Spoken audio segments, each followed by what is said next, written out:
Сакам да знаете дека сакаме искрено да имаме инклузивен процес, не само заради помалку бројните етнички заедници, не само заради опозицијата, туку најповеќе преку тоа гледаме дека граѓаните ќе се чувствуваат по-comfortable, по-спокојно, така да кажем. Значи, во тој правец ни е целата дебата и јас верувам дека тоа е исправниот правец.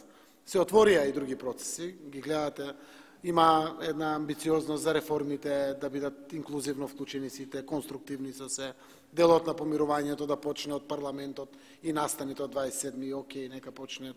Некои ќе бидат и пострегни, ако и Груевски овратиме назад, ама знам оти малку тешко ќе е тоа, понатаму, но во секој случај, така се обидам некој пати да се нашалам.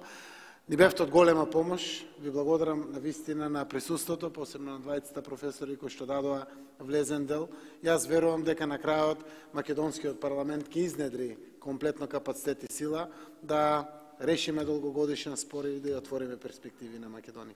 Ви благодарам на сите за вашето присуство.